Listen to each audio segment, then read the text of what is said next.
Now, I'm not someone that typically pays too much attention to these types of awards or gets too worked up about them because the results really don't matter at the end of the day. If my favorite show doesn't win, who cares? I don't care if my favorite game doesn't win the Game Awards, and I don't give a shit about some random IGN review because it's just some random dude over at IGN's opinion, which they are allowed to have.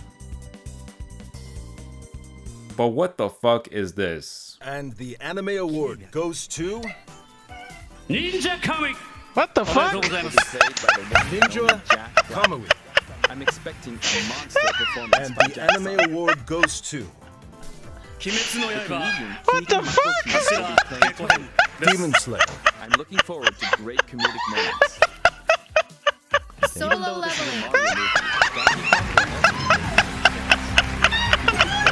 These winners are shocking. And again, I don't really care which show won. I didn't even watch that much anime this year, but I really don't like how the winners are chosen. Crunchyroll has some internal judges and their votes are weighed at 70%, whereas the audience's votes are weighed at 30%. Now that's not a terrible split per se, but the real issue is that the shows that get voted the most by the audience will 90% of the time be whatever show is the most popular. People will see this page right here and think, damn, I only watched Demon Slayer and Solo Leveling, so I'm gonna vote Demon Slayer. And 4 of these other anime won't even get a chance to get a vote from that person. Kaiju number 8 and Dungeon Meshi has literally 0 chance to win this category from the audience, because barely anyone watched those compared to the rest. And this is really apparent when you look at some of the category winners, like Best Continuing Series. They gave it to fucking Demon Slayer. Are you kidding me? Sustaining excellence is a remarkable achievement, and this category honors the series that keeps the audience coming back for more. My brother in Christ, this season is 8 episodes short and half of it is filler. If we're talking about the best ongoing anime, Bleach had the craziest comeback and upped its production value like crazy. I'm really happy for you. I'm gonna let you finish.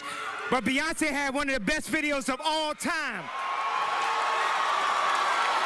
I don't even like the One Piece anime. It sucks cock and balls and it's a terrible adaptation of the incredible manga, but even that should have won over Demon Slayer. It's been airing every week since 1999. But no, Demon Slayer, which has 63 episodes, deserves to win with its worst season by far. Then we have the best original anime, which they gave to Ninja Kamui. The anime that was so bad, people thought it was written by AI. If we look at all of these shows on my anime list, Ninja Kamui actually has the highest amount of members, meaning it is the most watched show out of all of them. And despite that, it also has the lowest score outside of Buchigiri and Metallic Rogue at 6.62. People sure did watch this show, but no one fucking liked it. But no one watched any of the other shows, so I guess I'll just vote for it anyway. And I just refuse to believe that the judges have actually seen all of these anime themselves. There are 110 judges. You're telling me that they have all watched 1,130 episodes of One Piece? You're telling me they have all seen the full season of Metallic Rogue that got a 6.2 rating? Because if not, it's the exact same issue as with the audience voting. The most popular shows are just gonna win by default, or at least have a significantly higher chance of winning. It doesn't matter if these judges are experts if they haven't even watched every nomination. How did Demon Slayer win the best animation as well? The last episode looked really good, but aside from that, it's not that impressive. Dandadan had incredible animation in every single episode and scene throughout the whole season. The same with Freerun. And to put the cherry on top, Solo Leveling wins Anime of the Year.